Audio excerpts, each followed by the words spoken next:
Sir अब आवाज़ आ रही है? Am I loud and clear to all of you? वालेकुम अस्सलाम मोहसिन। चलो अच्छी बात है, अच्छी बात है।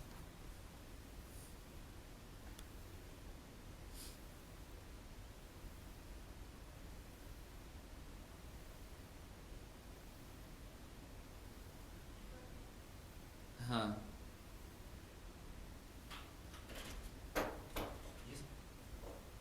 हाँ, क्या हुआ? यार मुझे जो है वो क्या कहते हैं, ज़रा जोशानदा बना दे। हाँ, तबीयत जो है ना मेरी डाउन हो रही है। हाँ, एक काम कर लेना ज़रा। हाँ, सेल्स लाजमी लाजमी जो है वो चेंज कर ले।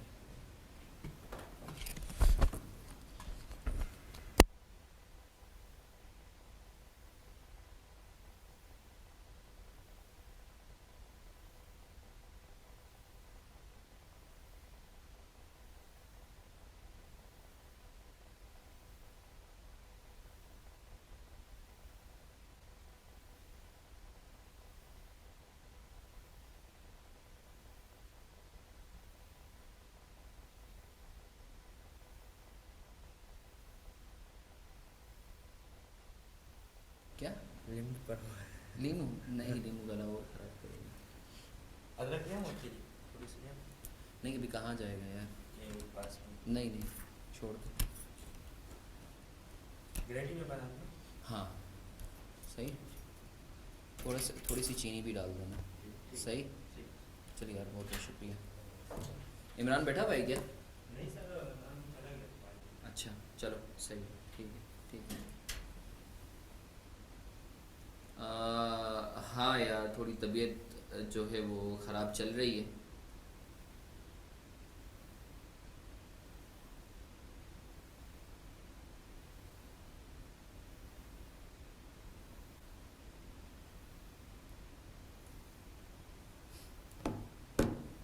आवाज़ आ रही है या नहीं आ रही मेरी? आवाज़ आ रही है?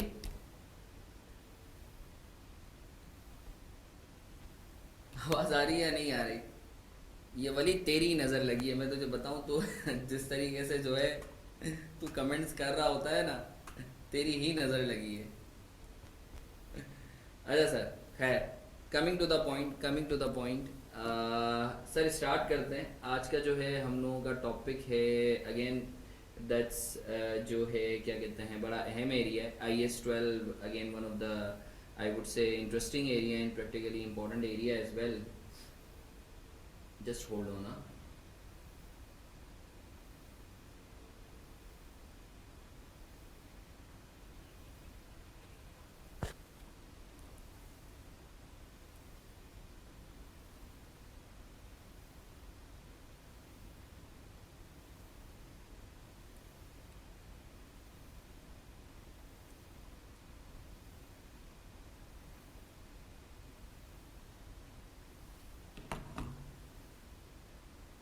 अच्छा हाँ, एक बच्चे का सवाल है कि सर IS-41 टोटल कितने ISs हैं? यू नो अराउंड यू में से कि 17 ISs हैं विच कंप्राइज ऑफ 13 टॉपिक्स। सही है, तो हम लोग 3 स्टैंडर्ड्स कर चुके हैं। सही है, कंसोलिडेशन जो है वो एक्चुअली उसके 5-6 स्टैंडर्ड्स हैं, बट हम लोग जो है उसको एज अ टॉपिक ही पढ़ेंगे।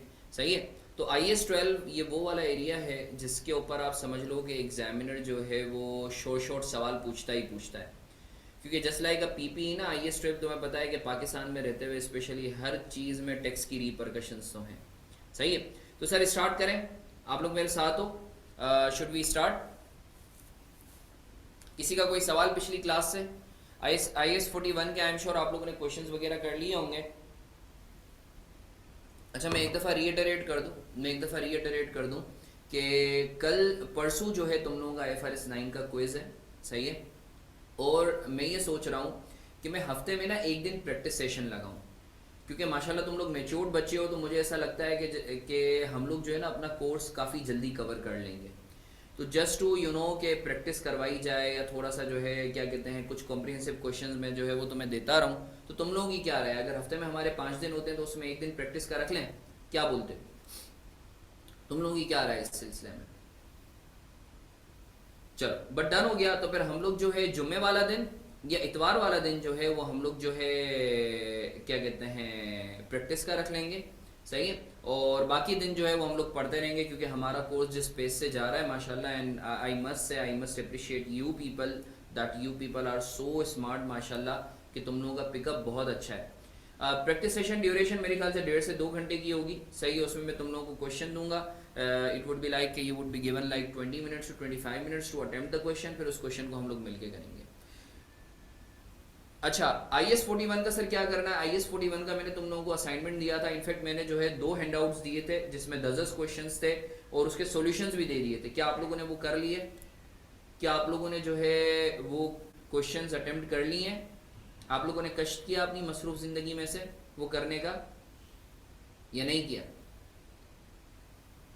चलो अच्छी बात है, एटलीस्ट जो है स्टार्ट तो करो ना, कोई मसला नहीं है, कुछ तो किया है ना, दैट्स ये अच्छी बात है कि तुम लोगों ने कुछ तो किया है। अगर कुछ भी ना करते तो that would have been alarming situation. कुछ तो किया है ना, चलो अच्छी बात है। तभी मैंने जो है ना IS-41 का जो है इट वाज लाइक काफ़ी बच्चों का था कि सर IS-41 का भी और क्या करना है, तो ये असाइनमेंट कर लो, फिर 2-3 क्वेश्चन मैं खुद करवाऊंगा तुम लोगों को। Conceptually we are done with IS-41। अच्छा सर, IS-12 मैं चाहूँगा आप इधर मुतवज्जे हो जाओ, पहले लिखवा देता हूं मैं, फिर हम लोग बात करते हैं। इनकम टैक्सेस,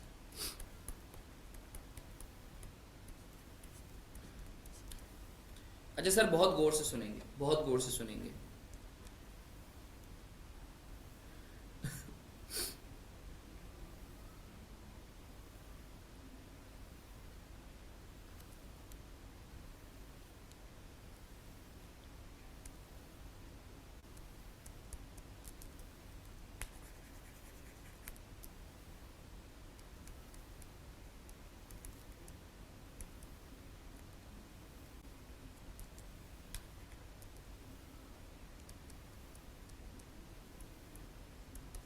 अच्छा, इस टॉपिक को जो है क्या कहते हैं, इस टॉपिक को जो है बाज़-औक़ात कुछ टीचर जो है वो डेफर्ड टैक्स के नाम से भी जो है पढ़ाते हैं। डेफर्ड टैक्स जो है वो actually is not the correct name, but again जो है वो बोलते हैं ना कि एक गलत चीज़ ही जो है एक प्रैक्टिस, तो इसको जो है मैं ब्रैकेट में लिख रहा हूँ डेफर्ड टैक्स।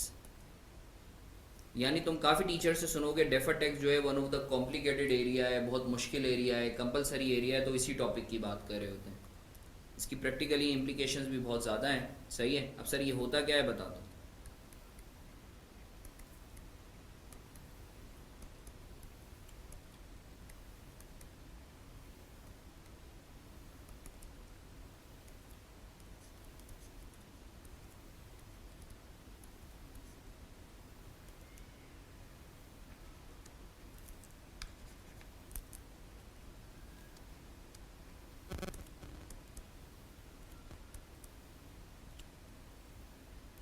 माशाल्लाह तुम लोग सब में से जो है क्या कहते हैं सब ने टैक्स पढ़ा हुआ है ना, इनकम टैक्स ऑर्डिनेंस पढ़ा है या नहीं पढ़ा? अभी कैफ 2 पढ़ा है या नहीं पढ़ा सब ने?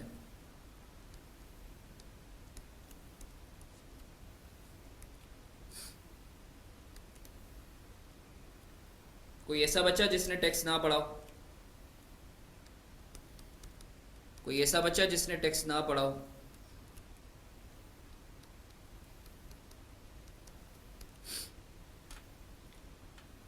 ओके ओके, अच्छी बात है। चलो अफान, कोई मसले वाली बात नहीं है, कोई मसले वाली बात नहीं है।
अच्छा सर स्टार्ट करें, आप लोग मेरे साथ हो, स्टार्ट करें।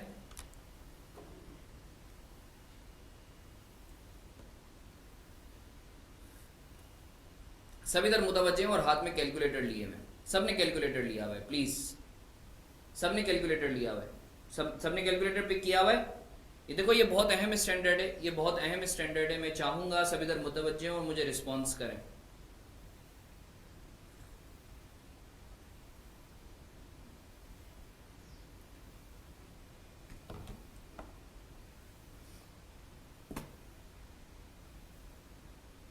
लॉग आउट करके लॉग इन कर लो तो स्क्रीन सही हो जाएगी।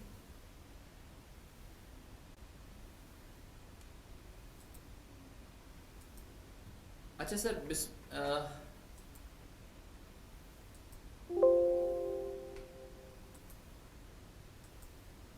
सर बिस्मिल्लाहिर्रहमानिर्रहीम। अभी जो हम लोग टॉपिक स्टार्ट कर रहे हैं हम लोगों का, this is IAS 12 income taxes और डेफर्ड टैक्स, सही है ना। अच्छा सर इस टॉपिक को पढ़ने से पहले थोड़ा सा मैं इसका पर्पस, इसका बेनिफिट जो है वो आपको मैं बताऊं, ठीक है।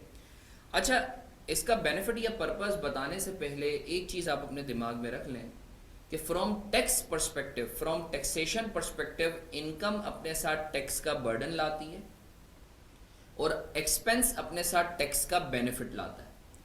अगर आपकी 100 रुपये की इनकम है और आपका 60 रुपये का एक्सपेंस है तो टैक्स वाला 100 रुपये के ऊपर बर्डन डालेगा टैक्स का और 60 रुपये के ऊपर आपको टैक्स का बेनिफिट देगा, सही है ना। तो from tax perspective income brings in burden of tax and expense brings in tax benefit. I am sure आपको ये चीज़ क्लियर है, सही है। अच्छा फिर एक और चीज़ आप याद रखें, एक और चीज़ आप याद रखें, ये टिप याद रखने के बाद एक और टिप आपको मैं दे रहा हूँ। देखें आप जो अपना अकाउंटिंग करते हैं, अपनी जो फाइनेंशियल स्टेटमेंट्स बनाते हैं वो एज पर IFRS बनाते हैं, ऐसा ही है सर, एज पर IFRS आप बनाते हैं, ऐसा ही है सर। और जो टैक्स वाला अकाउंटिंग करता है, जो टैक्स अथॉरिटीज़ के पर्सपेक्टिव से अकाउंटिंग होती है वो as per income tax ordinance होती है, ऐसा ही है sir, as per income tax ordinance होती है। आप मेरे साथ रहिएगा। इट मीन्स आप जो अकाउंटिंग कर रहे हो एज एन अकाउंटेंट और टैक्स वाला जो अकाउंटिंग कर रहा है as a tax commissioner for the imposition of tax, दोनों का जो रेगुलेशन है, बेंचमार्क है, वो अलग अलग है। और आप ये चीज़ बेहतर समझते हैं कि बीइंग एन अकाउंटेंट IFRS के तहत हम जो अकाउंटिंग करते हैं वो एक्रूवल बेसिस पर करते हैं और टैक्स वाला जो अकाउंटिंग करता है वो नॉर्मली इनकम टैक्स ऑर्डिनेंस के तहत तो करता है बट नॉर्मली जो है वो कैश बेसिस होती है, सही है ना। माशाल्लाह आप लोगों को पता होगा सैलरी का जो आपका सेक्शन, सैलरी तो नहीं, खैर हम अभी बिजनेस की बात करें तो इनकम फ्रॉम बिजनेस जो सेक्शन 21 है, ठीक है ना, तो उसके अंदर ज़्यादातर जो प्रोविजंस हैं वो आपके जो है कैश बेसिस के, तो एक जनरली मैं बात कर रहा हूँ। अच्छा सर अब एक एग्जांपल ले लेते हैं, बहुत गौर से सुनिएगा। Let's say as an accountant हमने, हमारी सेल्स थी 1000 रुपये की, कॉस्ट ऑफ गुड्स सोल्ड थी 0, तो आपका जो ग्रॉस प्रॉफिट आ गया वो आ गया 1000। ऑपरेटिंग एक्सपेंसेस के अंदर आपने डेप्रिसिएशन एक्सपेंस जो क्लेम किया वो आपने किया 200 रुपये का, इस पर जो भी आपका IAS 16 का जो है तरीकाकार है, सही है। और सर टैक्स का रेट था 30%। तो सर सवाल ये पैदा होता है कि क्या जो कमिश्नर टैक्स लगाएगा क्या वो इस 800 रुपये पर लगाएगा? The answer is no. Commissioner साहब बोलेंगे कि आपने जो अपना प्रॉफिट निकाला है वो अच्छी बात है बट टैक्स के लिए मैं अपनी वर्किंग करूंगा, अपने इनकम टैक्स ऑर्डिनेंस के हिसाब से करूंगा। जब कमिश्नर साहब ने अपने हिसाब से वर्किंग की तो उनके हिसाब से सेल्स इतनी ही बनती थी, कॉस्ट ऑफ गुड्स सोल्ड कुछ भी नहीं थी, तो ग्रॉस प्रॉफिट 1000 का था। डेप्रिसिएशन एक्सपेंस जो है उनके हिसाब से, जो इनकम टैक्स ऑर्डिनेंस में पता नहीं सेकंड या थर्ड स्केड्यूल में लिखा हुआ है, सही है ना, माशाल्लाह तुम लोगों ने टैक्स पढ़ा है, तो उसके हिसाब से बनता था 300, उधर जो फिक्स रेट लिखे हैं, तो उनके हिसाब से जो प्रॉफिट बनता था 700। तो कमिश्नर साहब ने बोला कि भाई मैं जो टैक्स लगाऊंगा ना वो इस 700 रुपये पर लगाऊंगा, सही है। तो कमिश्नर साहब ने क्या किया कि अज्यूम करो टैक्स का जो रेट है वो 30% है, तो कमिश्नर साहब ने 700 पर 30% लगाया, तो टैक्स एक्सपेंस जो कमिश्नर साहब के हिसाब से आया वो आया 700 का 30% कितना होता है सर? It comes to 210। ऐसा ही है सर, ऐसा ही है सर।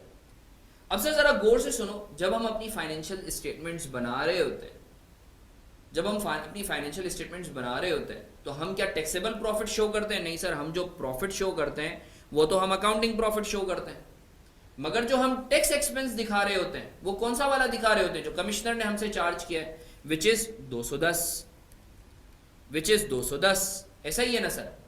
अब जरा यूजर के पर्सपेक्टिव से सोचो, यूजर के पर्सपेक्टिव से सोचो। अब हम जब अपना अकाउंटिंग के अंदर जब हम अपना प्रॉफिट शो करेंगे 800 का और टैक्स एक्सपेंस शो करेंगे 210 का, तो नेट बेसिस पर ये बनता है 590। अब कोई वलीद जैसा या अफान जैसा कोई तेज यूजर, वो क्या करता है? वो हाथ में कैलकुलेटर लेता है, वो हाथ में कैलकुलेटर लेके क्या करता है? वो बोलता है कि यार मैं जरा 210 को डिवाइड तो करूं 800 से, क्या रेट इतना बनता भी है या नहीं? तो जब वलीद या अफान जैसा तेज लड़का या यूजर 210 को डिवाइडेड बाई 800 करता है, तो ये रेट बनता है 26%। तो यूजर गेट्स कंफ्यूज्ड कि अरे यार, जो कंपनी रेट दिखा रही है वो 30% दिखा रही है, तो इसका मतलब है या तो कंपनी ने गलत किया है, गलती हो गई है, या कंपनी को अकाउंटिंग नहीं आती है। हालांकि तुम्हें भी पता है कि ना कंपनी गलत है यहां, ना यूजर गलत है। कंपनी ने उतना ही टैक्स दिखाया है जितना कमिश्नर ने चार्ज किया है, और यूजर को जाहिर सी बात है कि रेट जब वो कैलकुलेट करता है तो 26% बनता है, जबकि कंपनी रेट दिखा रही है 30%। तो सर ये क्या मुआजरा है? तो सर इसी अनोमली को, इसी डिस्क्रिपेंसी को, इसी डिफरेंस को, इसी इशू को एक्चुअली रिजॉल्व करने के लिए जो है IAS 12 इनकम टैक्स का जो आपका स्टैंडर्ड है, जिसको आम फहम जबान में डेफर्ड टैक्स के नाम से भी जाना जाता है, ये स्टैंडर्ड लाया गया, ताकि ये जो गैप आ रहा है, ये जो डिफरेंस ऑफ ओपिनियन आ रहा है अकाउंटेंट के हिसाब से और कमिश्नर के हिसाब से, उसको ब्रिज किया जा सके। तो सर आई एम श्योर आपको ये चीज क्लियर है कि IAS 12 जो है क्यों लाया गया है, उसकी वजह क्या है। अब सर ये ब्रिज कैसे होगा, क्या मॉडलिटीज होंगी, उसके ऊपर हम लोग अभी थोड़ी देर में बात करते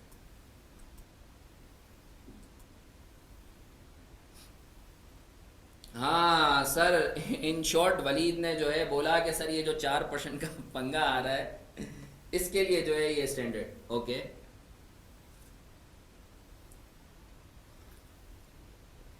अच्छा सर, मैं ये अर्ज कर रहा था भाई, देखो अकाउंट, तुम जो प्रॉफिट कैलकुलेट करते हो वो IFRS के हिसाब से करते हो ना, और टैक्स वाला जो प्रॉफिट कैलकुलेट करता है टैक्स लगाने के लिए, वो जो है क्या कहते हैं, इनकम टैक्स ऑर्डिनेंस के हिसाब से करता है। अब अज्यूम करो तुम्हारे हिसाब से प्रॉफिट बनता था 800 का, टैक्स वाले के हिसाब से जो है प्रॉफिट बनता था 700 का, तो टैक्स वाले ने जो है वो टैक्स लगाया होगा 700 पे, जबकि तुम अपनी फाइनेंशियल्स के अंदर प्रॉफिट अपना दिखा रहे होगे 800 का, मगर जो टैक्स दिखा रहे होगे वो वही कमिश्नर वाला दिखा रहे होगे 210। तो फ्रॉम यूजर पर्सपेक्टिव, जब यूजर 210 को डिवाइडेड बाई 800 करेगा, क्योंकि यूजर के सामने 700 थोड़ी ना जा रहा है, यूजर के सामने तो तुम्हारा वाला प्रॉफिट जा रहा है IFRS वाला, मगर टैक्स वो जा रहा है जो कमिश्नर, अज्यूमिंग ये स्टैंडर्ड नहीं है। तो जब यूजर 210 को डिवाइड करता है 800 से, तो द आंसर कम्स टू 26%, जबकि कंपनी रेट दिखा रही है 30%। तो सर ये जो अनोमली है कि प्रॉफिट जो आप दिखा रहे हो उतना टैक्स नहीं बन रहा, सही है ना, इस अनोमली को ब्रिज करने के लिए इनकम टैक्स ऑर्डिनेंस आया, वो IAS 12 का स्टैंडर्ड आया। क्लियर है सर? क्लियर है सर आपको? User could be anyone. बताएंगे ज़ैनब, बताएंगे, होला हाथ रखो, अभी टेंशन नहीं लो, होला हाथ रखो, बताता हूं। पहले यहां तक क्लियर है? अभी देखो स्टेप बाय स्टेप चलेंगे, टेंशन नहीं लो, ये पूरा इंसाइक्लोपीडिया तुम लोगों के सामने खोल दूंगा। यहां तक क्लियर है कि IAS 12 लाने का मकसद क्या था? यहां तक क्लियर है?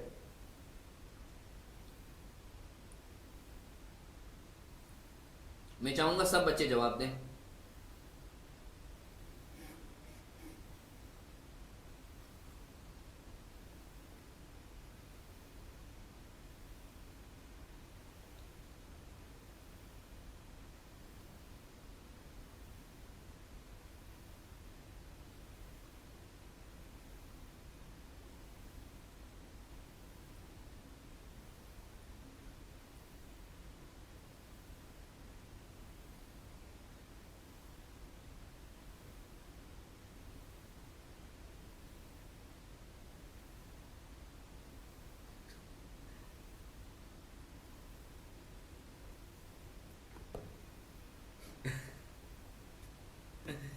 अच्छा सर इधर आ जाओ,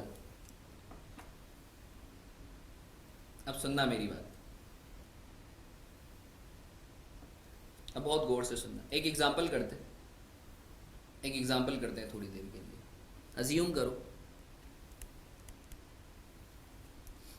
इनकम है 1000, एक्सपेंस है 400, ठीक है।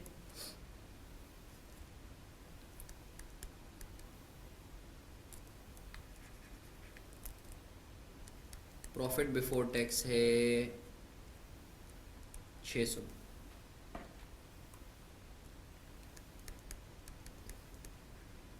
टैक्स रेट है से 40%।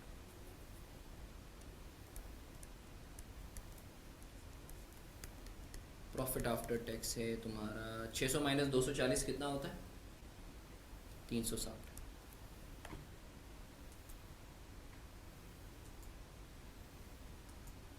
अच्छा सर, अब मैं तुम लोगों का ना नॉर्मली टैक्स का जो मैकेनिज्म होता है वो चलता कैसे है, सही है ना, इसके ऊपर हम बात कर लेते हैं। सर अज्यूम करो ये आपका एक पीएनएल है और मैं अज्यूम कर रहा हूँ कमिश्नर और अकाउंटेंट का जो दरमियान है कोई डिफरेंस ऑफ ओपिनियन नहीं है।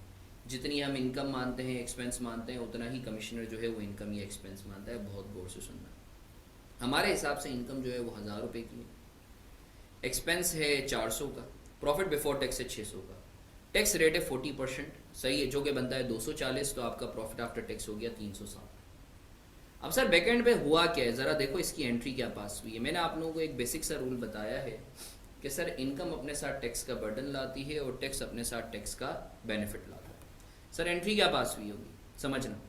सर आपकी एंट्री पास हुई होगी कैश डेबिट इनकम क्रेडिट, सही 1000 से, और सर चूंकि 1000 पे इसी साल टैक्स देना है, मैं खुद बोल रहा हूँ कि जो हम अकाउंटिंग कर रहे हैं वही टैक्स वाला मान रहा है for the sake of simplicity. तो सर आप क्या बुक करोगे? करंट टैक्स एक्सपेंस डेबिट, जाहिर सी बात है टैक्स तो पे करना है ना, और current tax payable credit. Entry बता रहा हूँ मैं आपको कि नॉर्मली जो टैक्स का मैकेनिज्म है वो कैसे चलता है। सर कितने से, सर कितने से सर, सर 1000 का 40%, बहुत गौर से सुनेंगे, कितना बना सर 400, ऐसा ही है सर। अब सर इसी तरीके से आपने एक्सपेंस इनकर किया तो expense debit cash credit, sir कितने से सर 400 से, सही है। अब सर जब आपने एक्सपेंस किया तो आपको टैक्स का बेनिफिट भी मिलेगा। सर टैक्स का बेनिफिट कैसे मिला? सर जाहिर सी बात है आप अज्यूम कर लो एक तरीके से for the sake of simplicity आप ये बोल दो कि आपको रिसीवेबल होगा, current tax asset debit current tax income credit. अब कोई बच्चा ये तो नहीं सोच रहा तो सर हम एक काम करते हैं, अगर हमें टैक्स का बेनिफिट मिलेगा तो हमें काम करते हैं अपना नुकसान करते रहते हैं, हम खर्चे करते रहते हैं हमें पैसे मिलेंगे। तो ये वही वाली बात हो गई, 100 रुपये गवा के तुम 40 रुपये कमा रहे हो तो नेट बेसिस पे 60 रुपये गवा रहे हो। तो बाज़ोकात जो है ना, अभी जैसे तुम लोग अभी मैं आगे पढ़ाऊंगा तो यू वुड बी लाइक कि सर टैक्स बचाने के लिए हमें काम करते हैं हम इनकम ही नहीं करते। अरे भाई तुम 100 रुपये, तुम 50 रुपये बचाने के चक्कर में तुम 200 रुपये गवा रहे हो, सही है ना। तो जो है क्या कहते हैं, अभी देखना कोई मासूम सा बच्चा ना मुझसे अभी जब हम आगे बढ़ेंगे तो मुझसे ये लाजमी सवाल करेगा कि सर इनकम को हम टैक्स को बचाने के लिए हमें काम करते हैं, इस इनकम को छोड़ देते हैं, सही है। तो ये सोचने की कतई ज़रूरत नहीं है कि सर हमें जो है एक्सपेंस की वजह से बेनिफिट मिलता है तो हमें काम करते खर्चे करते रहते हैं। तो ये वही वाली बात होगी कि 200 रुपये खर्च करके तुम 50 रुपये बचा रहे हो तो क्या बचा है। अच्छा सर 400 के ऊपर 40% के हिसाब से तो सर ये कितना बना 160। तो सर अगर आप एक बात नोट करो, अगर आप एक बात नोट करो तो एक्चुअली करंट टैक्स एक्सपेंस आपका 400 से डेबिट और करंट टैक्स इनकम आपकी 160 से क्रेडिट, तो ये एक्चुअली नेट बेसिस पर 240 ऐसे बनता है। तो इसके बैकएंड पे जो एंट्रीज होती हैं वो कुछ इस तरीके की होती हैं। तो सर मैं उम्मीद करता हूँ आपको क्लैरिटी है कि जो आपका करंट टैक्स एक्सपेंस या करंट टैक्स इनकम जो है जो नेट होके आपके सामने आ रहा है उसकी बैकएंड पे एंट्रीज क्या बन रही है। सर क्लियर है आपको? Are we clear? यहां तक क्लियर है आपको? सर हमने अभी तक दो चीजें देखी। नंबर 1 कि सर ये जो IAS 12 है इसको लाने का मकसद क्या है, IAS 12 को लाने का मकसद क्या है। और नंबर दो, सर ये जो आपका जो टैक्स, सर करंट टैक्स की जगह करंट टैक्स, जहाँ एक ही बात है, वही टैक्स एसेट या टैक्स रिफंडेबल या टैक्स रिसीवेबल एक ही बात है। फिर हमने पढ़ा कि सर इनकम अपने साथ टैक्स का बर्डन लाती है और एक्सपेंस अपने साथ टैक्स का बेनिफिट लाता है, तो सर बैकएंड पे एंट्रीज क्या पास होती है। सही है सर, आगे बढ़े सर। अच्छा सर आगे बढ़ते हैं। अब सर एक चीज याद रखो, एक चीज याद रखो, ये हमें याद हो गया, ये हमें याद हो गया, ये हमें याद हो गया, ये हमें याद हो गया कि सर जो है इनकम अपने साथ टैक्स का बर्डन लाता है, टैक्स का बर्डन लाती है और एक्सपेंस अपने साथ टैक्स का बेनिफिट लाता है। अच्छा sir moving on with the previous example, sir एक कॉन्सेप्ट लाया गया, जैसे मैंने तुम्हें बताया कि IAS 12 लाने का मकसूद ये था कि सर हम जो है ये जो अनोमली आ रही है टैक्सेबल प्रॉफिट और अकाउंटिंग प्रॉफिट, उसको ब्रिज किया जाए। तो सर कॉन्सेप्ट लाया गया डेफर्ड टैक्स का। डेफर्ड टैक्स एक टेम्पररी अकाउंट है, एक अकाउंटिंग टर्म है, जो ये अनोमली आ रही थी ना, डिफरेंस आ रही थी, जो अभी हमने लास्ट एग्जांपल में किया था कि सर आप अकाउंटिंग प्रॉफिट दिखा रहे हो 800, मगर आप जो टैक्स दिखा रहे हो वो 700 के हिसाब से दिखा रहे हो। तो जब यूजर के सामने जाता है तो यूजर जब 210 को जो कि 700 के हिसाब से निकला है, सही है ना, जब 800 से डिवाइड करता है जो उसके सामने जा रहा है तो रेट 26% बनता है। तो सर इस अनोमली को नलिफाई करने के लिए कॉन्सेप्ट लाया गया डेफर्ड टैक्स का। डेफर्ड टैक्स एक अकाउंटिंग टर्म है, एक टेम्पररी अकाउंट है जो आप क्रिएट करते हो इस एम से कि ये जो आपका अनोमली आ रही है इसको नलिफाई करो। सर डेफर्ड टैक्स होता क्या है? सर आसान सी जबान में याद रख लो फिलहाल एज अ लेमैन कि सर वो टैक्स जो आपको बाद में पे करना है या बाद में रिसीव करना है वो डेफर्ड टैक्स है। क्लियर है आपको? सर करंट टैक्स क्या होता है? सर वो टैक्स जो आपको इसी साल पे करना है या इसी साल रिसीव करना है वो कहलाता है करंट टैक्स। डेफर्ड टैक्स वो टैक्स जो आपको बाद में पे करना है या बाद में रिसीव करना है वो कहलाता है डेफर्ड टैक्स। मैं वापस रिपीट कर रहा हूं, एज अ लेमैन अभी हम बात कर रहे हैं, सही है ना। सर करंट टैक्स वो टैक्स होता है जो आपने कमिश्नर को पे करना है उसके हिसाब से इस साल, जिसको हम करंट टैक्स भी कहते हैं। डेफर्ड टैक्स वो टैक्स है जो आपने इस साल पे नहीं करना, अगले साल पे करना है या अगले साल रिसीव करना है। सर अगर तो पेएबल है या लायबिलिटी है तो पे करना है, अगर तो आपका जो है रिसीवेबल है, सही है, तो आपका एसेट है, आपको रिसीव करना है। अब सर डेफर्ड टैक्स तो हम समझ गए, अब सर हमें कैसे पता चलेगा कि sir deferred tax asset create होगा या डेफर्ड टैक्स लायबिलिटी क्रिएट होगी। अब सर बहुत गौर से सुनेंगे, अब मैं तुम्हें बता रहा हूं, स्टेप बाय स्टेप लेकर मैं चल रहा हूं। सर मुझे एक बात बताएं, आसान सा रूल है, टैक्स वाला अगर आपके ऊपर अभी बर्डन ज्यादा डाल रहा है, सही है ना, अभी बर्डन ज्यादा डाल रहा है, मतलब आगे जाके बर्डन कम डालेगा, तो आज क्या क्रिएट होगा? Deferred tax asset. जाहिर सी बात है ना, देखो याद रखो एसेट का मतलब क्या होता है? एसेट का मतलब सिर्फ और सिर्फ इनफ्लो नहीं होता, एसेट का मतलब कम जाना भी होता है। इसी तरीके से लायबिलिटी का मतलब सिर्फ आउटफ्लो नहीं होता, लायबिलिटी का मतलब कम आना भी होता है। आप ये बहुत अहम चीज है जो मैं बता रहा हूं। सर याद रखो, टैक्स वाला अगर आपके ऊपर इनकम के नाम पर बर्डन आज ज्यादा डाल रहा है, आप बोलते हो भाई मेरी इनकम है 100 रुपए की, टैक्स वाला बोलता है नहीं तुम्हारी इनकम है 150 रुपए की, तो सर इसका मतलब है टैक्स वाला आज बर्डन ज्यादा डाल रहा है, मतलब कल जाके अगले साल आपके ऊपर बर्डन कम डालेगा, तो आप आज क्या क्रिएट करोगे? Deferred tax asset. इसके बरक्स अगर टैक्स वाला जो है आज आपके ऊपर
अच्छा सर,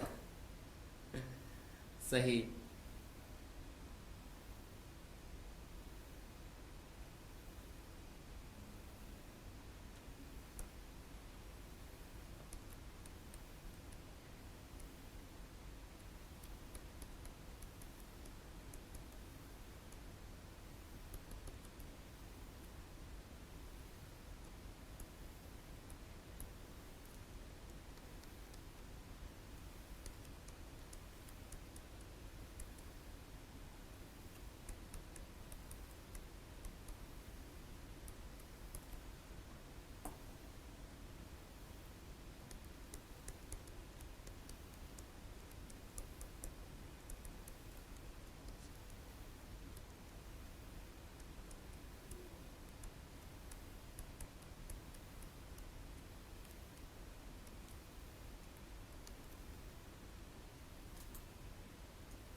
नहीं नहीं, मैंने बात नहीं की, मैंने कुछ भी बात नहीं की है।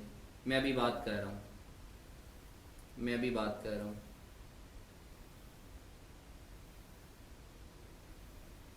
अभी मैं लिखवा रहा हूँ, पहले रूल लिखवा रहा हूँ, फिर मैं तुम लोगों से बात करूँगा। सर ये डेफर टेक्स पे कुछ अहम रूल्स हैं जो मैं लिखवा देता हूँ, फिर हम लोग बात करते हैं।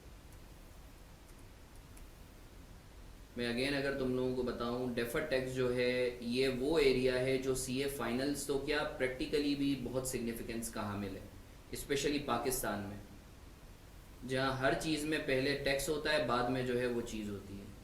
सही है ना? तो इस स्टैंडर्ड को आज की क्लास तमीज़ से अगर तुम देख लो तो इंशाल्लाह जो है तुम लोगों के लिए कभी मसला नहीं होगा।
सर आप लोग मेरे साथ हैं?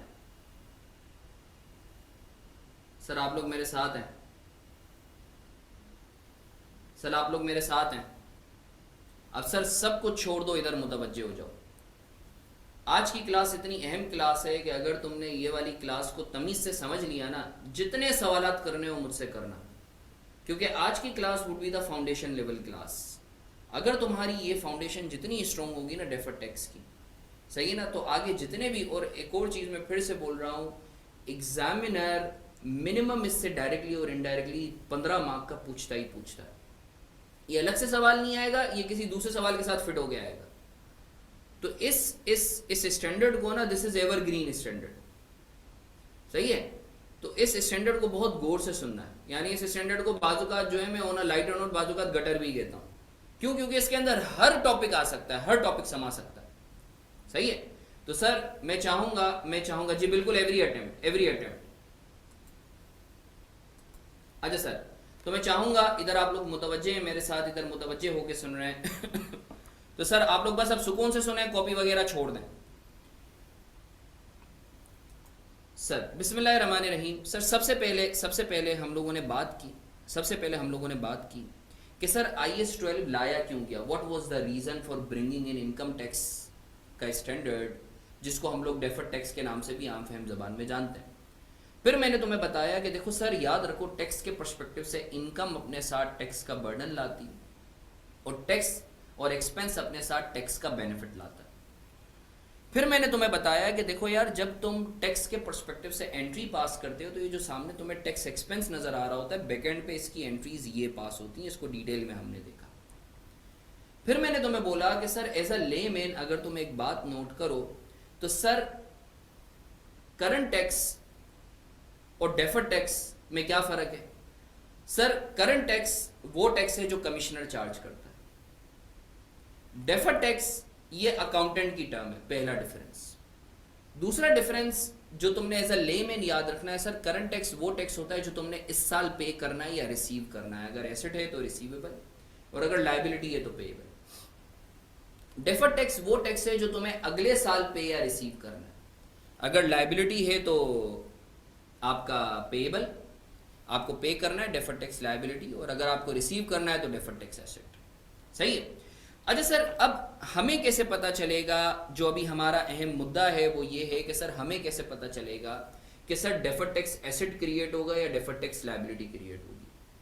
तो सर एक चीज याद रखो कि एसेट का मतलब क्या होता है, इनफ्लो या लेस आउटफ्लो, यही मतलब होता है ना एसेट का। लायबिलिटी का मतलब क्या होता है, आउटफ्लो और लेस इनफ्लो। यानी मैं बोलता हूं कि मुझे 100 की जगह मेरी लायबिलिटी की वजह से 60 रुपए मिलेंगे, तो टेक्निकली मेरी लायबिलिटी है, तभी मुझे जो है कम पैसे मिल रहे हैं। तो एसेट का मतलब सिर्फ इनफ्लो नहीं होता, एसेट का मतलब जो है कम जाना भी होता है। अगर मुझे लेट से किसी को पेएबल थे 100 रुपए और रिसीवेबल था 20 रुपए, तो मैं बोलता हूं सेटल कर लो, तो टेक्निकली मेरे एसेट की वजह से मेरे 100 की जगह 80 रुपए जा रहे हैं, सही है ना। और it might be other way around in case of liability. तो सर इस सोच को दिमाग में रखते हुए अब जरा डेफर्ड टैक्स याद रखना, इनकम अपने साथ बर्डन लाती है और टैक्स एक्सपेंस अपने साथ टैक्स का बेनिफिट लाता है। इस सोच के साथ याद रखो सर, अगर तो लेट से तुमने इनकम मांगी, इनकम का बर्डन मांगा टैक्स वाले से 100 रुपए का, कमिश्नर से, तुमने बोला भाई मेरी इनकम चार्ज करवाओ 100 के हिसाब से। टैक्स वाले ने बोला नहीं, मैं 100 रुपए की इनकम तुम्हारी चार्ज नहीं करता, मैं तुम्हारी इनकम चार्ज करवा रहा हूं 60 रुपए की, या मैं इनकम चार्ज ही नहीं करता। सर क्यों चार्ज नहीं करता? टैक्स वाला बोलता है भाई चूंकि आपको कैश में रिसीव नहीं हुई है, जब अगले साल रिसीव होगी तो अगले साल चार्ज करूंगा। मतलब मुझे बताओ, आज 100 का तुमने इनकम के नाम पे बर्डन मांगा टैक्स का, टैक्स वाले ने तुम्हें बर्डन नहीं दिया, मतलब अगले साल बर्डन ये डालेगा। तो आज क्या क्रिएट करोगे 100 रुपए पे? Deferred tax liability. बहुत अच्छे, ये रूल नंबर 1 लिखवाया है, क्लियर है आपको? अच्छा सर, लेट्स से तुमने चूंकि इनकम अर्न नहीं की थी, तुम IFRS के तहत चलते हो, सही है, तुमने एडवांस में तुम्हें पैसा मिल गया था, तुमने टैक्स वाले को बोला भाई मुझ पर बर्डन नहीं डालो इनकम का, अभी मेरी इनकम अर्न ही नहीं हुई है। टैक्स वाले ने बोला नहीं भाई मैं तो कैश बेसिस पर चलता हूं, मैं 100 रुपए की तुम्हें इनकम चार्ज करवाऊंगा। मतलब टैक्स वाला तुम पे आज 100 रुपए के हिसाब से इनकम के नाम पे बर्डन डाल रहा है। अच्छा याद रखो, टैक्स वाले को जो है ना अपना दुश्मन समझना, ना अपना दोस्त समझना। जितना टैक्स बनता है ना वो उतना लेगा, पाकिस्तानी सिनेरियो की बात नहीं कर रहा, सही है ना, on a very lighter note. तो सर 100 रुपए के हिसाब से इसने बर्डन आज तुम पे ज्यादा डाल दिया, मतलब आगे जाके अगले साल में बर्डन नहीं डालेगा, तो आज क्या क्रिएट करोगे, डेफर्ड टैक्स एसेट। जबरदस्त, ये रूल नंबर 2 है। इसी तरीके से सर एक्सपेंस के नाम पे तुमने टैक्स वाले को बोला कि भाई ये मेरा एक एक्सपेंस है 100 रुपए का, मुझे अलाउ करो। टैक्स वाले ने बोला चूंकि तुमने पे नहीं किया तो मैं तुम्हें अलाउ नहीं करूंगा, अगले साल पे करोगे तो मैं अलाउ करूंगा। मतलब आज मैंने एक्सपेंस के नाम पे उससे टैक्स का बेनिफिट मांगा, उसने मुझे बेनिफिट नहीं दिया, मतलब आगे जाके बेनिफिट देगा, तो आज क्या क्रिएट करूंगा, डेफर्ड टैक्स एसेट। जबरदस्त। इसी तरीके से सर एक्सपेंस के नाम पर मैंने उससे बेनिफिट मांगा सर लेट से 100 रुपए का, या मैंने उससे बेनिफिट नहीं मांगा, मैंने उसको बोला भाई मुझे बेनिफिट नहीं चाहिए अभी फिलहाल, क्योंकि भाई मैंने जो है लेट से बेनिफिट अर्न एक तरीके से मैंने इनकर ही नहीं किया, मगर चूंकि मैंने एडवांस में पे कर दिया था, तो टैक्स वाले ने बोला नहीं तुम 100 रुपए का बेनिफिट ले लो, 100 रुपए पे टैक्स का बेनिफिट ले लो, मतलब आगे जाके टैक्स वाला मुझे बेनिफिट नहीं देगा, तो आज मैं इस एक्सपेंस पे क्या क्रिएट करूंगा, डेफर्ड टैक्स लायबिलिटी। तो सर याद रखो, अब इस रूल को याद रख लो कि सर अगर तो तुम्हें आज बर्डन ज्यादा दे दिया है या तुम्हें बेनिफिट नहीं मिला है, तो उसके ऊपर क्या क्रिएट होगा, डेफर्ड टैक्स एसेट। या अगर आज तुम्हें इनकम के नाम पे बर्डन कम दिया है या एक्सपेंस के नाम पे बेनिफिट ज्यादा दिया है, तो उस पर क्या क्रिएट होगा, डेफर्ड टैक्स लायबिलिटी। जबरदस्त। अब सर यही रूल को देखते हुए अब मैं तुम्हें IAS 12 का जो पर्पस हमने अभी थोड़ी देर पढ़ा था, अब उसको मैं तकमील तक पहुंचाता हूं। मेरे साथ रहो। इसी सोच को अभी हम जल्दी से अप्लाई करते हैं और जो 12 का मकसद है उसको समझ लेते हैं। सर मुझे बताओ, अकाउंटेंट के हिसाब से जो प्रॉफिट था वो आ रहा था 1000 का, ये इलस्ट्रेशन अभी हमने की थी, सही है। ग्रॉस प्रॉफिट था 1000 का, डेप्रिसिएशन के नाम पर अकाउंटेंट ने हमने मतलब 200 का चार्ज किया, तो प्रॉफिट, अकाउंटिंग प्रॉफिट जिसको हम बोलते हैं, वो था 800 का, सही है। टैक्स वाले ने बोला नहीं भाई मैं इस 800 को नहीं मानता, मैं अपनी वर्किंग करूंगा as per income tax ordinance. Tax वाले ने बोला भाई मेरे हिसाब से सेल्स वही है जो तुम्हारी है, डेप्रिसिएशन जो है वो मेरे हिसाब से जो सेकंड या थर्ड स्केड्यूल है, जो माशाल्लाह तुम लोग पढ़ के आए हुए ऑलरेडी, उसके हिसाब से जो टैक्स बनता है वो 300, जो डेप्रिसिएशन एक्सपेंस बनता है वो 300 का बनता है, सही है। तो मेरे हिसाब से मतलब कमिश्नर के हिसाब से, कमिश्नर ने बोला जो मेरे हिसाब से प्रॉफिट बनता है जिसके ऊपर मैं टैक्स चार्ज करूंगा वो है 700।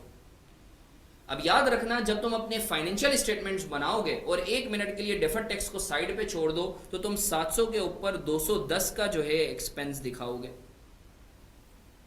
जबकि तुम प्रॉफिट दिखा रहे होगे अकाउंटिंग प्रॉफिट 800 का। तो जब यूजर एज अ यूजर अगर तुम देखो, तो जब तुम 210 को डिवाइड करोगे 800 से, तो यूजर वुड गेट कंफ्यूज्ड कि भाई ये तो रेट दिखा रहे हैं 30% का, जबकि जो टैक्स एक्सपेंस आ रहा है वो आ रहा है 26%। तो सर मैंने तुम्हें अभी बताया था थोड़ी देर पहले कि सर इसी अनोमली को खत्म करने के लिए डेफर्ड टैक्स लाया गया। अब देखो डेफर्ड टैक्स इस अनोमली को कैसे खत्म करता है, बहुत गौर से देखना। सर डेफर्ड टैक्स इस अनोमली को कैसे खत्म करता है, बहुत गौर से देखना। सर अगर डेफर्ड टैक्स ना होता तो ये अनोमली होती, अब देखो ये कैसे खत्म होगा। अब सर हमने बोला सही है, कमिश्नर के हिसाब से हमने दिखा दिया 210, सही है कमिश्नर साहब, आप करंट टैक्स के नाम पर 210 ले लें, सही है। अब हमने क्या किया, हमने बोला कि अच्छा यार डिफरेंस कहाँ था, डिफरेंस ऑफ ओपिनियन क्या था, क्या सेल्स में था, नो, ग्रॉस प्रॉफिट भी सेम है। सर डिफरेंस था, हमने बेनिफिट मांगा था 200 का, हमें बेनिफिट मिला 300 का, मतलब हमें 100 से बेनिफिट ज्यादा मिला, मतलब आगे जाके 100 के ऊपर बेनिफिट नहीं मिलेगा। सर वो कैसे नहीं मिलेगा, वो बात की बात है।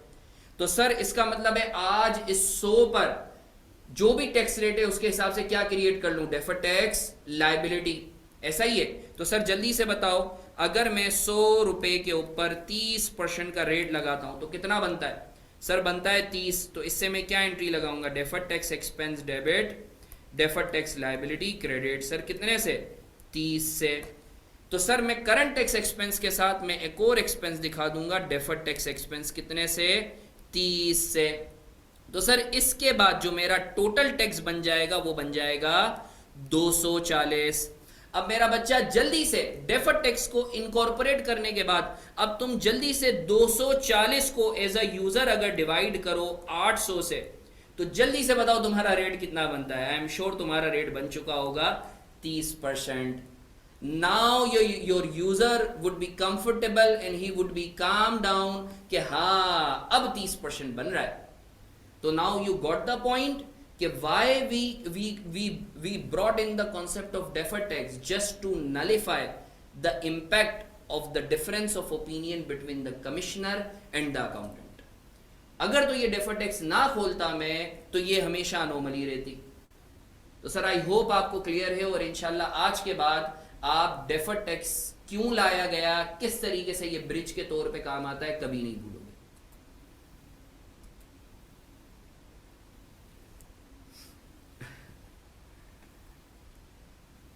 खुश हो आप? आगे बढ़े।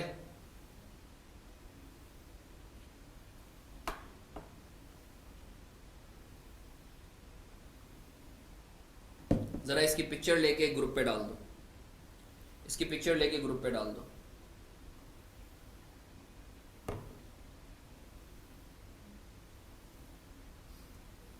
नहीं, it's not a real liability, it's just a temporary account. Sir copy कर लिए, सबकी डाल दिए, सबकी डाल दिए, इसकी इंपॉर्टेंट नोट बाय एचएम की भी डाल दिए। उसामा रमजान तुमने पिक्चर्स ले ली हैं? उसामा रमजान जी बिल्कुल, क्रक्स यही है अंबर, पूरा क्रक्स यही है। तो भाई लेना यार उसामा, तेरे को अलग से तेरा भाई इनवाइट करे क्या, जल्दी से ले ले, ये ले जल्दी से पिक्चर ले ले, शाबाश।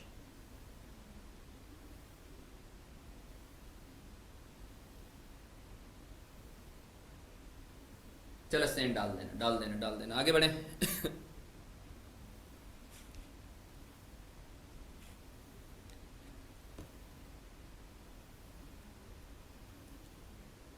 नहीं नहीं, it's not a nominal account.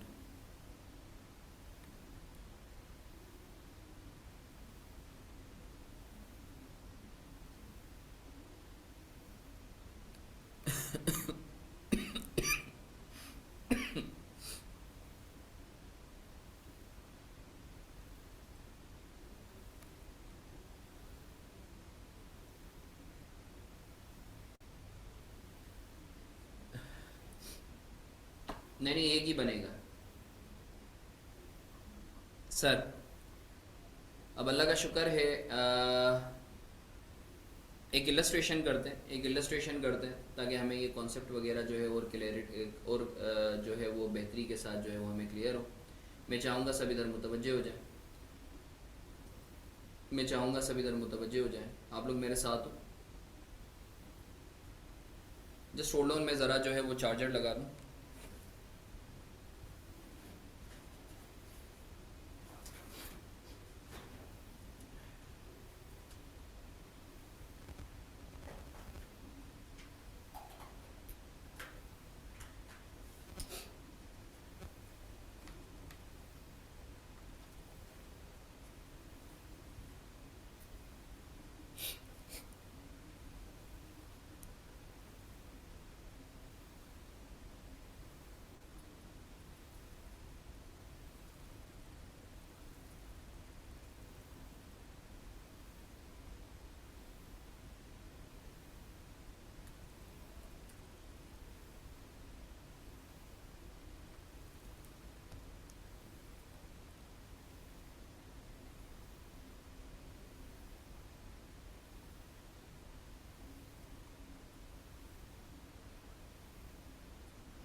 अच्छा सर, अब एक क्वेश्चन करवा रहा हूँ। I would like all of you to be focused here. इसको कॉपी करेंगे, इसको इलस्ट्रेशन को अब हम देखेंगे। पहले मैंने आप लोगों को जो है इलस्ट्रेशन करवाई जिसमें मैंने आप लोगों को सिंपल सा पूरा करंट टैक्स का मैकेनिज्म बताया है।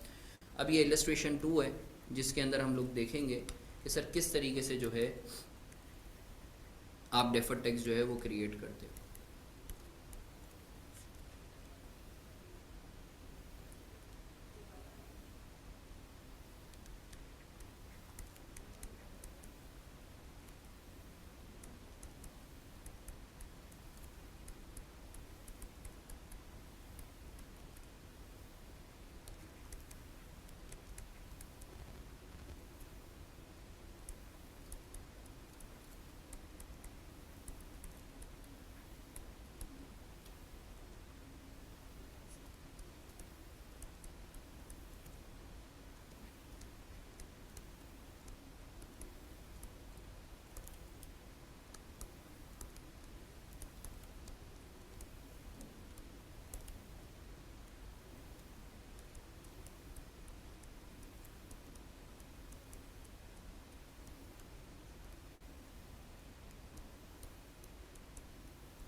अच्छा सर, मैं चाहूँगा अब आप जो भी कर रहे हो ना सब कुछ छोड़ के इधर मुतवज्जे हो जाओ। इस इलस्ट्रेशन को करने से जितना हमने ईमान बनाया है ना करंट और डेफर्ड पे, हमने लॉजिक्स और पर्पस देखा है, वो सब पक्का हो जाएगा।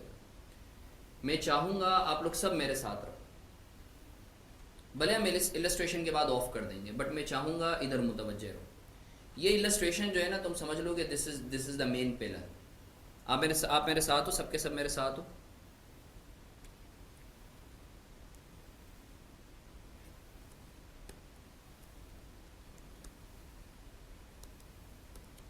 सर आप लोग मेरे साथ हो, आवाज़ आ रही है मेरी? चलो अच्छी बात है। अच्छा सर, ये क्वेश्चन है, इट स्टेट्स कि सर रेंट इनकम जो है वो 5 लाख की है, 60% कैश में है। फ़ी इनकम जो है 2 लाख की 100% कैश में है। सैलरी एक्सपेंस 2.5 लाख का है, 60% कैश में है। इंटरेस्ट एक्सपेंस जो है वो 1,20,000 का है, 0% कैश में। हमें एंट्रीज़ बनानी है, SOCI के एक्सट्रैक्ट्स बनाने हैं। हमें अज्यूम करके करना है कि टैक्स अथॉरिटीज़ जो हैं इनकम और एक्सपेंसेस को रिसीट बेसिस पर अलाउ करती हैं। सही है ना? इसका मतलब ये है कि सर जिन इनकम्स और एक्सपेंसेस को अलाउ नहीं करती उसके ऊपर क्या क्रिएट होगा, अज्यूमिंग बाद में अलाउ करेगी, सही है, क्या क्रिएट होगा सर, डेफर्ड टैक्स क्रिएट होगा। एसेट या लायबिलिटी, उसका रूल हम लोग पढ़ चुके, ऐसा ही है सर। तो सर इस इलस्ट्रेशन को हम लोग करते हैं इंशाल्लाह। इस इलस्ट्रेशन से जो है आपको end to end current tax और डेफर्ड टैक्स कब क्रिएट होगा, और आपको बाकायदा जो है जो भी हमने पर्पस देखा है उसका जो है एक तरीके से आपका जो कॉन्सेप्ट है वो स्ट्रेंथन होगा। सही है सर। इस क्वेश्चन को आपके पास जो PNL दिया हुआ है वो एज पर अकाउंटेंट दिया हुआ है, सही है। और जो है क्या कहते हैं सर 250 और 120, 1 मिनट इसको मैं थोड़ा सा करेक्ट कर दूँ, 250 ये 370 हो गया, सही है, 3,70,000। अच्छा सर, तो इसको ये जो आपके पास PNL दिया हुआ है ये इस पर अकाउंटेंट दिया हुआ है, और आपकी जो रिक्वायरमेंट है वो है एंट्रीज बनानी है, आपने SOCI के एक्सट्रैक्ट्स बनाने, अज्यूमिंग के टैक्स अथॉरिटीज़ आपकी जो इनकम और एक्सपेंसेस को अलाउ करती है वो रिसीट बेसिस पर करती है। अच्छा सर, एक चीज़ आपने याद रखनी है, टैक्स वाला जिस इनकम और एक्सपेंस पे इस साल जो है टैक्स लगा रहा है वो करंट टैक्स होगा, और जो इस साल नहीं लगा रहा वो अज्यूम कर रहा हूँ कि वो अगले साल लगाएगा, अगले साल कभी भी दूसरे साल में, तीसरे साल में, we don't need to be bothered about, उसके ऊपर हम डेफर्ड टैक्स क्रिएट करेंगे। अच्छा सर, मुझे बताएं जल्दी से, जो रेंट इनकम आपकी है, जो रेंट इनकम आपकी है सर, उसकी एंट्री आपने क्या पास की होगी सर? कैश डेबिट, आपका receivable debit, rent receivable debit और रेंट इनकम क्रेडिट। सर कितने से सर, मुझे बताएंगे प्लीज़। रेंट इनकम सर आपकी 5 लाख से, 5 लाख का 60% कितना होता है? 3 लाख से आपका कैश डेबिट और 2 लाख से आपका रिसीवेबल डेबिट। मैं उम्मीद करता हूँ सर आपको क्लैरिटी है, ऐसा ही है। अब सर जाहिर सी बात है, जब इनकम आई है तो वो अपने साथ टैक्स का बर्डन भी लेकर आएगी जब इनकम आई है तो अपने साथ टैक्स का बर्डन भी लेकर आएगी। तो सर जल्दी से बताओ, जल्दी से बताओ, जल्दी से बताओ सर, ये जो 3 लाख का आपका कैश है, टैक्स वाला जो है 3 लाख पे इस दफ़ा जो है वो आपका बर्डन डालेगा। तो सर इस 3 लाख, अच्छा मैं शॉर्ट फॉर्म में करंट टैक्स को जो है CT लिख रहा हूँ, current tax expense debit, current tax liability credit. कितने से सर? अज्यूम कर रहा हूँ, अच्छा टैक्स रेट अज्यूम कर लो 40% है, टैक्स रेट अज्यूम कर लो 40% है, अज्यूम टैक्स रेट एज 40%, सही है। तो करंट टैक्स कितना क्रिएट होगा 3 लाख का 40% कितना होता है? 3 लाख का 40% कितना होता है सर? 1,20,000। ज़बरदस्त, ज़बरदस्त, बहुत अच्छे। अच्छा सर, इसी तरीके से सर ये जो 2 लाख है इसके ऊपर क्या क्रिएट होगा सर? इसके ऊपर सर चूंकि अभी बर्डन कम डाला है, हमने मांगा था 5 लाख का बर्डन, उसने बर्डन डाला है 3 लाख का, तभी 3 लाख पे टैक्स लगा रहा है, तो इसका मतलब है 2 लाख पे बाद में जाके बर्डन डालेगा, तो क्या क्रिएट होगा? Deferred tax liability. Sir 2 lakh का जल्दी से 40% बताओ कितना आता है? 2 लाख का 40% कितना होता है? 80,000। मैं उम्मीद करता हूँ सर आपको क्लैरिटी है, मैं उम्मीद करता हूँ सर आपको क्लैरिटी है। अच्छा सर, इसके बाद एंट्री नंबर 2, फ़ी इनकम। फ़ी इनकम 2 लाख रुपए सारा का सारा कैश में रिसीव हुआ है। जल्दी से बताओ, करंट टैक्स क्रिएट होगा, डेफर्ड टैक्स क्रिएट होगा? जल्दी से बताओ, करंट टैक्स क्रिएट होगा, डेफर्ड टैक्स क्रिएट होगा? सर जल्दी से बताओ।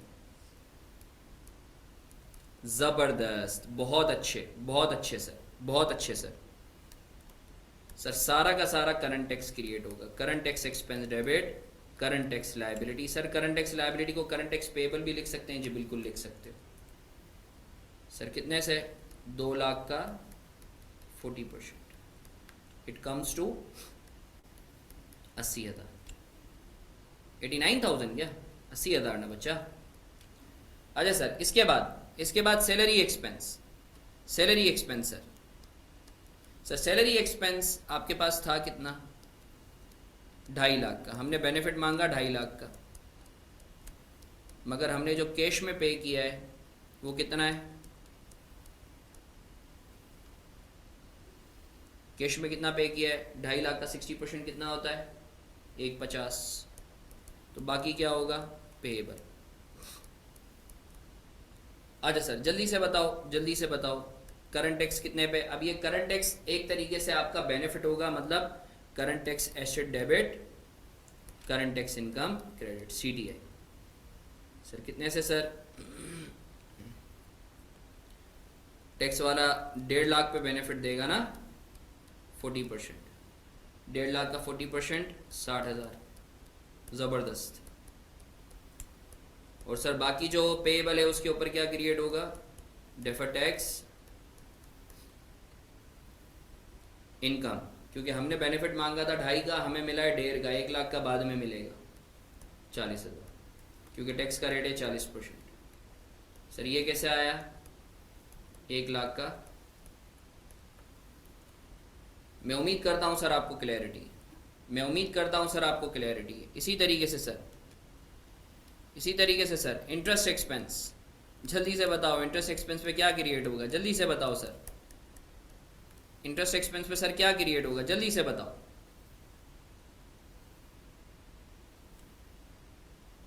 हाँ इंटरेस्ट एक्सपेंस पे सारा का सारा डेफर्ड क्रिएट होगा ना, सारा का सारा, क्योंकि टैक्स वाला मानेगा ही नहीं इसको। हमने बेनिफिट मांगा 1.20 के हिसाब से, उसने बोला भाई बेनिफिट जब दूंगा तब पे करोगे, क्योंकि हमने पढ़ा है टैक्स वाला जो है वो रिसीट या पेमेंट बेसिस पर जो है वो अलाउ कर रहा होता है। डेफर टैक्स एसेट डेबिट, मैं डेफर टैक्स एसेट को शॉर्ट फॉर्म में डीटीए लिख रहा हूँ, और defer tax income credit. Sir कितने से? 1.20 का 40%, विच कम्स टू फातिमा बेटा डेफर टैक्स एसेट क्रिएट होगा ना। हमने बेनिफिट मांगा 1.20 पे, उसने बोला भाई मैं बेनिफिट नहीं दे रहा क्योंकि आपने पे ही नहीं किया। बेनिफिट कब देगा? जब ये हम पे करेंगे। सही है ना बच्चा? अच्छा सर ये हमने बना लिया अल्हम्दुलिल्लाह, एंट्रीज बना ली। यहां तक सर आपको क्लियर है? अब सर बहुत गौर से सुनेंगे इधर। अब सर मैं 1 मिनट के लिए एसओसीआई के एक्सट्रैक्ट्स बना रहा हूं। यहां मैं आपको दोबारा जो है इनकम टैक्स, ये जो आपका स्टैंडर्ड है, इसका पर्पस मैं आपको क्लियर करूंगा एक दफा दोबारा। SOCI extracts. सर जल्दी से मुझे बताओ, आपका जो प्रॉफिट है, अकाउंटिंग प्रॉफिट, दायरी सी बात है, आप अकाउंटिंग प्रॉफिट दिखाते हो ना अपनी फाइनेंशियल्स में। प्रॉफिट बिफोर टैक्स, ये B4 का मतलब है before tax. Sir 7 lakh minus 370 कितना है? 7 लाख माइनस 370 कितना है सर? 7 लाख माइनस 370 कितने होते हैं? 330।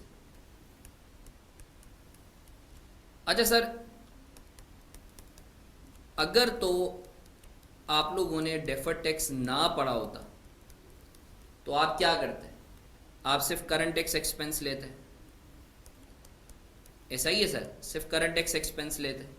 अब सर आओ करंट टैक्स एक्सपेंस को जरा काउंट करते हैं कौन कौन सा है, मेरे साथ रहेंगे। अगर सिर्फ करंट टैक्स एक्सपेंस लेते तो आप क्या करते और उसकी रिपरकशन क्या होती? आप 1.20 को लेते, 1.20 से एक्सपेंस आप किसको लेते? 80 को लेते, तो टोटल कितना हो गया? 2 लाख। आप ये 60 को माइनस करते तो कितना हो गया?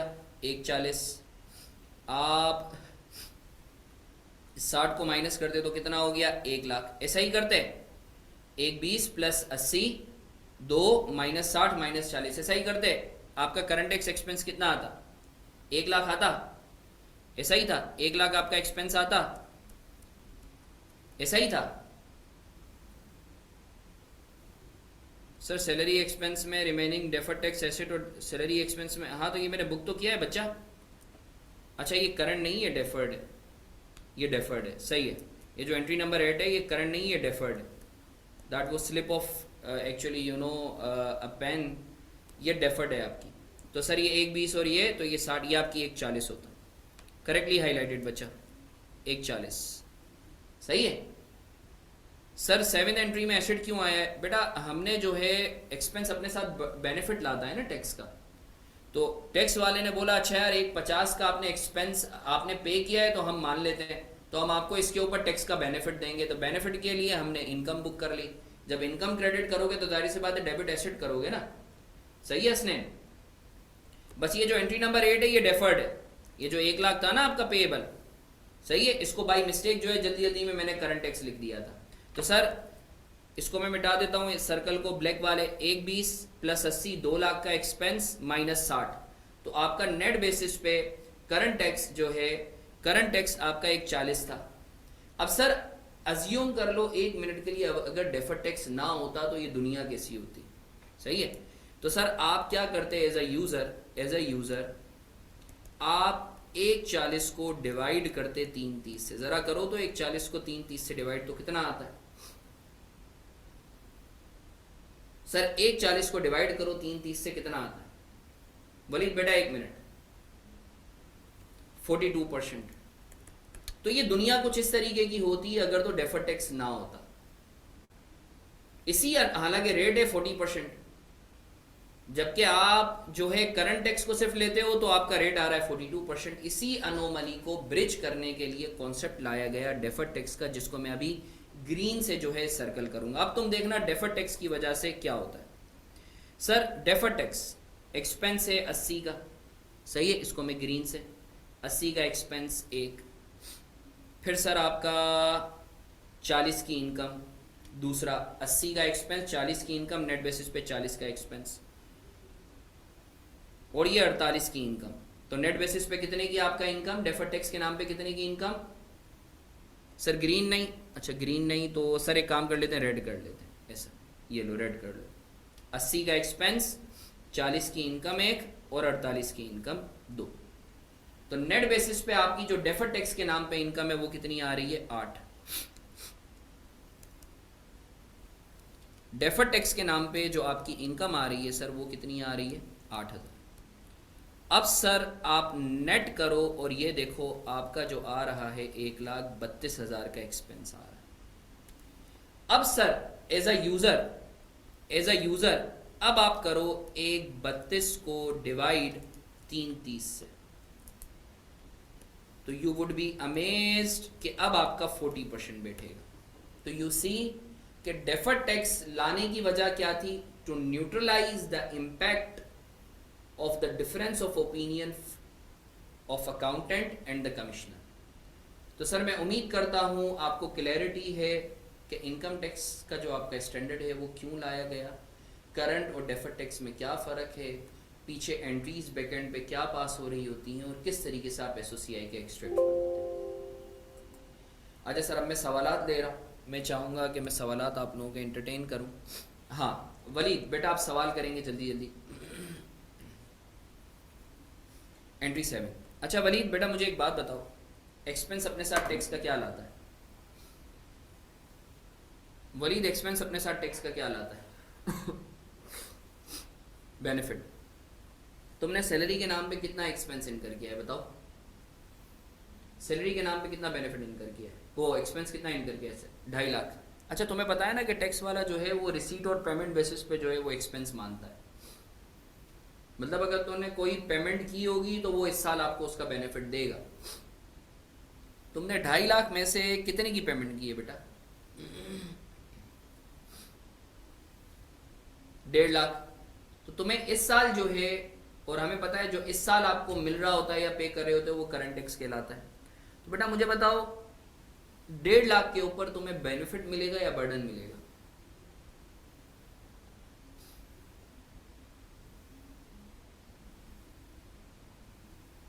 बेनिफिट। बहुत अच्छे। इस साल तो मुझे बताओ बेनिफिट की एंट्री क्या पास होती है? एसेट डेबिट इनकम क्रेडिट, ऐसा ही है, ऐसा ही है। कितने से? 1.5 लाख का 40% लो कितना आता है?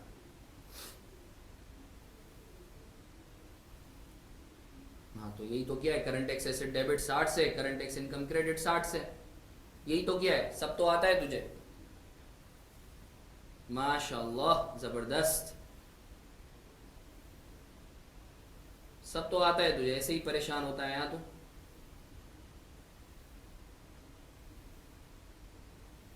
चलो खैर हो गई, खैर हो गई, कोई मसला नहीं।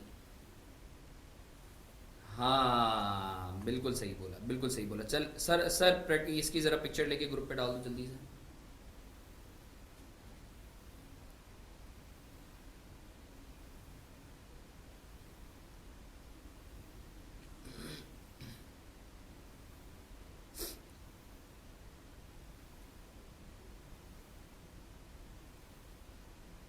हाँ अंबर ने बिल्कुल सही बोला कि सर अगर तो एक्रूवल बेसिस पर टैक्स वाला मानेगा तो सर क्या कोई डेफर टैक्स का कॉन्सेप्ट नहीं आएगा? जी बिल्कुल नहीं आएगा, फिर तो ज़िंदगी आसान हो जाएगी ना, फिर तो ज़िंदगी आसान हो जाएगी। डेफर टैक्स लाया ही इसीलिए गया है क्योंकि टैक्स वाला नॉर्मली कैश बेसिस पे चलता है। सही है बच्चा?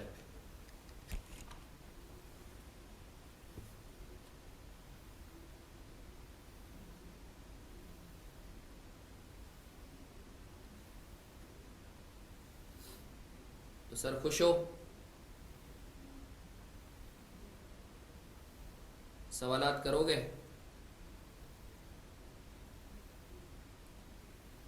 सवालात दूं?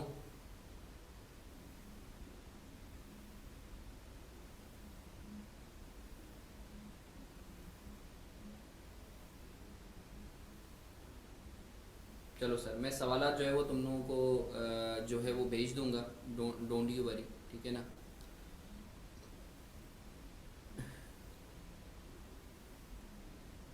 अभी एक्चुअली फ़ाइल जो है वो दूसरे लैपटॉप में, वो मैं तुम लोगों से भेज देता हूँ। सही है, इसके ऊपर मैं 7-8 क्वेश्चन दूंगा, उसको अच्छे से करना ताकि तुम्हारा जो ईमान है और पक्का हो। तो सर आज के लिए इतना ही रखते हैं, दुआ करना। मेरी तबीयत जो है वो अभी खैर अर्ली स्टेजेस हैं, तो अल्लाह ताला यहीं जो है वो तबीयत सही कर दे, क्योंकि मुझे ऐसा लगता है फ्लू और बुखार की अभी शिद्दत आने वाली है। तो जो है क्या कहते हैं, तुम लोग सबसे खुसूसी दुआओं की दरख्वास्त है, तुम लोग मासूम हो, ठीक है ना। और जो है क्या कहते हैं, सर एक सवाल ग्रुप पर आया था, IS-41 का सेंड करूँ यहाँ पर? कौन सा वाला? मुझे मैसेज कर देना, सही है, तो जो है मैं जवाब दे दूँगा, कोई मसला नहीं है, अगर जल्दी भेज सकते हो। Thank you so much people for your kind wishes and prayers. तो अल्लाह वाकई जो है वो शायद तुम लोगों की दुआओं से चलाता है। सर IS-41 में हम गेन और लॉस फेयर वैल्यू से फाइन करते हैं, तो जब बात हम उनके खाने खाने रहने, वो एक्सपेंस आउट होते हैं, वो एक्सपेंस आउट होते हैं। Waleed love you so much for being so kind, अल्लाह तुझे जज़ाए खैर दे। तो बस वलीद दुआ कर देना तू भाई के लिए, सही है, तो जो है ये बेहतर हो जाएगा, ठीक है। तो जो है चलो अपना बहुत सारा ख्याल रखो, फिर मुलाकात करते हैं, सही है। तो जो है मैं क्वेश्चंस वगैरह जो भी असाइनमेंट है वो मैं तुम लोगों से शेयर कर दूंगा, फिर इंशाल्लाह हम लोग अब हम लोगों की क्लास कब है, जो फिक्स टाइम टेबल है उसके हिसाब से कब है क्लास, मुझे ज़रा बताते हो।